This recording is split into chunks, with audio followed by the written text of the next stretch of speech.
हाँ, हमने last lecture में पढ़ा था कि समघात रैखिक अवकल समीकरण को कैसे सॉल्व किया जाता है और उसके सॉल्यूशन हमने फाइंड किए थे कि समघात रैखिक अवकल समीकरण। अब है हमारा टॉपिक समघात रैखिक रूप में बदले जाने वाले अवकल समीकरण, यानी हमें अवकल समीकरण दी हुई होगी जो कि समघात रैखिक अवकल समीकरण नहीं होंगी, हमें उस अवकल समीकरण को किस में चेंज करेंगे, समघात रैखिक अवकल समीकरण में चेंज करेंगे। ठीक है, नाम में ही डिफाइन है कि समघात रैखिक रूप में बदले जाने वाले अवकल समीकरण, कि समघात रैखिक रूप में हमें जो अवकल समीकरण दी हुई होगी हमें उसे किस में चेंज करना है, समघात रैखिक अवकल समीकरण में। तो हमने मान लिया कि एक अवकल समीकरण इस तरीके की है कि a प्लस बी एक्स की power n D N Y over D X N plus a1 a plus B x की power n minus one D N one Y upon D X N minus one up to an minus one a plus B X D Y over D x plus a n Y is equal to q is function of x, जहाँ ये a1 a2 an minus one और an, ठीक है, अचर राशियां हैं। ये a और b भी क्या है, अचर राशियां होंगी सारी की सारी। ठीक है, जो q ऑफ x है वो क्या है, x का फलन है। अगर आप यहाँ पे एक चीज देखिए तो जो ये घाते हैं ये क्या चल रही है, इसकी सेम ही है। ठीक है, जो a प्लस बी एक्स में, तो यहाँ क्या करोगे, जो आपको एक कॉफिशिएंट दिया हुआ है साथ में a प्लस बी एक्स, हम इसे एक नए वेरिएबल में चेंज कर देंगे क्योंकि a और b तो कांस्टेंट है, सिर्फ यहाँ पर क्या है, x है, तो हम यहाँ x को एक नए वेरिएबल में चेंज करेंगे। तो उसके लिए हमने मान लिया कि a plus B X is equal to v, जहाँ v एक वेरिएबल है। इसका x के सापेक्ष अवकलन कीजिए, जैसे x के सापेक्ष अवकलन करोगे तो ये तो क्या मिलेगा, b, और ये हो गया dv ओवर dx। अब जो x का फंक्शन है वो किस में चेंज हो गया है, v में चेंज हो गया है। तो यानी आपका जो dy ओवर dx है वो भी किस में चेंज होगा, dy ओवर dv में। तो ये देखिए आप dy ओवर dx को लिख सकते हो dy over dv into dv over dx लिख सकते हो। dv ओवर dx की वैल्यू क्या आप फाइंड कर चुके हो, उससे b, तो ये हो गया dy ओवर dx किसके बराबर, b dy ओवर dv। जब इसी तरीके से आप d square y over dx square find करोगे तो वो होगा आपका b square d square y over dv square. d cube y over dx cube find करोगे वो होगा b cube D cube Y over D V cube. इसी तरीके से जब n तक फाइंड करोगे तो वो होगा D N Y over D X N is equal to B to the power n D N Y over D V N. Clear है ये चीज। नाउ हमने a प्लस बी एक्स को क्या माना था, v माना था, तो यहाँ से x का मान क्या हो जाएगा आपका, v minus a upon B. ये क्यों निकाला है पता है, हमारे पास ये सारी वैल्यूज होगी dy ओवर dx की, D square Y over dx की, और a प्लस बी एक्स हमने क्या मान लिया है, v मान लिया है। समीकरण एक में ये सारे मान पुट कीजिए। ठीक है, देखिए जैसे समीकरण एक में आप मान पुट करोगे a प्लस बी एक्स की पावर n, तो a प्लस बी एक्स की पावर n तो क्या होगा, v की power n, D N Y over D X N क्या हो गया, b की power n D N Y over D V N, ये वैल्यूज होगी। Now a plus B x की पावर n माइनस वन वो क्या हो चुका है, v की पावर n माइनस वन। ठीक है, और D N minus one Y upon D X N minus क्या हो जाएगा, जितनी घातें सेम होगी B N minus one D N minus one over D V N minus one. Clear है चीज। Up to a plus B X क्या हो गया आपका, v D Y over D X क्या है, b D Y over D V. Clear है, और ये हो गया है a n y is equal to q is function of x। यहाँ q है वो x का फलन है और आपका x किस में चेंज हो गया है, v में चेंज हो गया। तो जो ये वैल्यूज है उसे यहाँ पुट कर दीजिए। x का मान क्या हो गया, v minus a upon b, तो x का मान v में यहाँ पुट कर दीजिए। तो ये हो गया q is function of v। Clear है। नाउ अब यहाँ कंप्लीट में से आप b की पावर n कॉमन लीजिए। ठीक है, जैसे ही आप कंप्लीट में से b की पावर n को कॉमन लोगे तो जो आपकी टर्म मिलेगी आपको, देखो वो क्या मिलेगी हमारी यहाँ पे टर्म जो भी होगी हमारी, लीजिए b की पावर n कॉमन लीजिए। तो मैं यहाँ पर b की पावर n कॉमन ले रही हूँ। देखो यहाँ पे b की पावर n कॉमन लिया, अंदर क्या बचेगा, यहाँ v की power n D N Y over D V N plus b की पावर n कॉमन ले चुके हो, इसे लिख सकते हैं b की power n into B inverse. b की पावर n तो कॉमन आ चुका है, ये क्या मिलेगा आपका a1 अपॉन में b v की power n minus one D N minus one Y over D V की पावर n माइनस वन। इसी तरीके से हमने यहाँ b की पावर n कॉमन लिया है, तो b की पावर n आपने अगर कॉमन लिया है तो वो यहाँ पे क्या टर्म बन जाएगी, b अपॉन b की पावर n, यानी इसे लिख सकते हो 1 अपॉन b की पावर n माइनस 1, यही होगा। तो ये आपकी टर्म बन चुकी है यहाँ तक a n minus 1 upon b की power n minus 1 v dy over dv, plus यहाँ पर भी क्या होगा a n अपॉन में b n y is equal to q is function of v, ये टर्म बनेगी आपकी।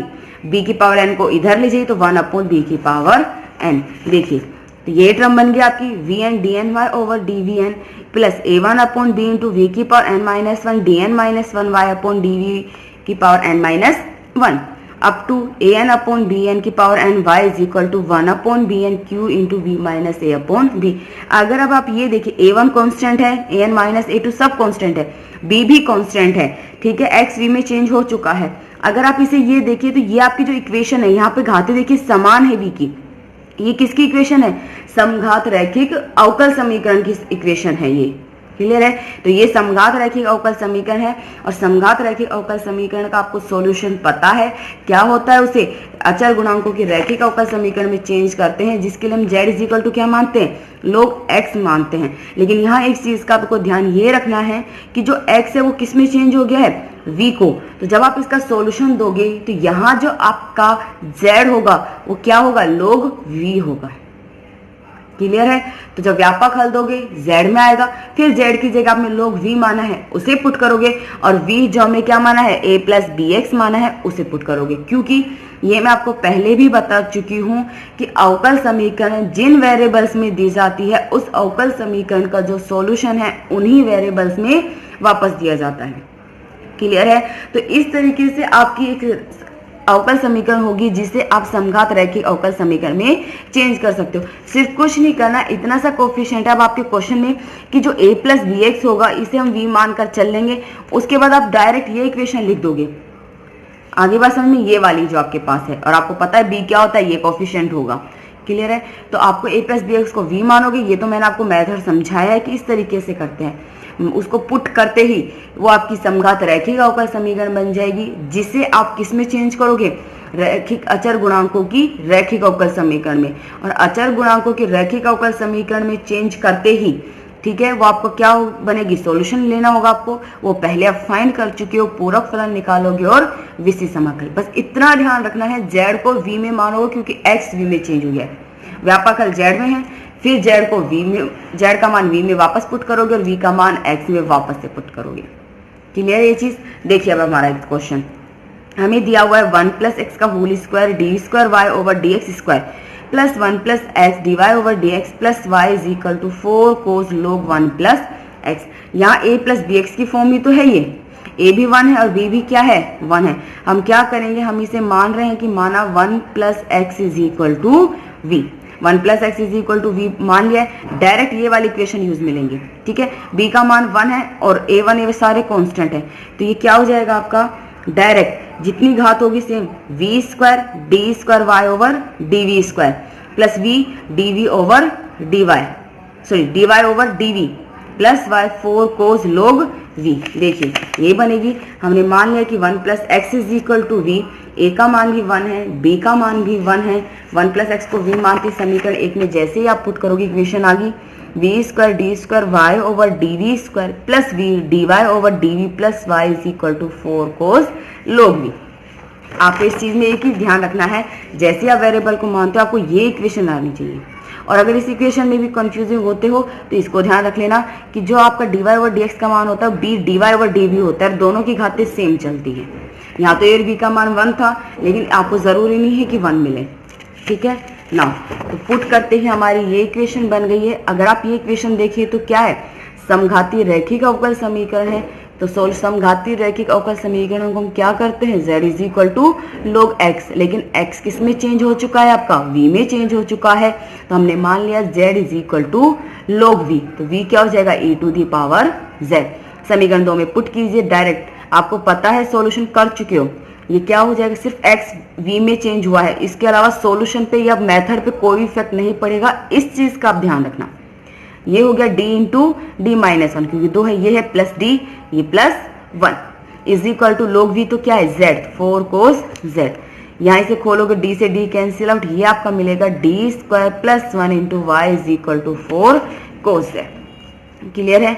नाउ अब हम इसका सॉल्यूशन निकालेंगे, जिसके लिए पूरक फलन और विशिष्ट समाकल निकालेंगे। तो सबसे पहले पूरक फलन के लिए हम क्या करते हैं, सहायक समीकरण निकालते हैं जो function of m is equal to 0। तो इसकी सहायक समीकरण फाइंड कीजिए जो क्या होगी, m square plus 1 is equal to 0, यानी m is equal to plus minus iota. मान कैसा है, काल्पनिक है और अल्फा 0 है, बीटा 1 है। इसका पूरक फलन क्या हो गया, c1 cos z plus c2 sin z। Clear है। नाउ विशिष्ट समाकल फाइंड करोगे, यही तरीका होता है लिखने का, 1 upon D square plus 1 into 4 cos z। हम इसमें जब साइन या कोस होता है तो विशिष्ट समाकल कैसे करते हैं, डी स्क्वायर की जगह माइनस का ए स्क्वायर रखते हैं। यहाँ ए क्या है, 1 है, यानी -1, ये टर्म क्या हो रही है, 0 हो रही है। और हमें पता है अगर फंक्शन ऑफ डी स्क्वायर की जगह माइनस ए स्क्वायर रखने पर अगर टर्म 0 हो रही है फंक्शन, तो उसका फॉर्मूला क्या है, 4 तो एक constant z upon 2 sin z, cancel out. ये क्या बन गया, विशिष्ट समाकल हो गया हमारा 2z sin z। दिए हुए समीकरण का व्यापक हल क्या होता है, y इज इक्वल टू पूरक फलन प्लस में विशिष्ट समाकल।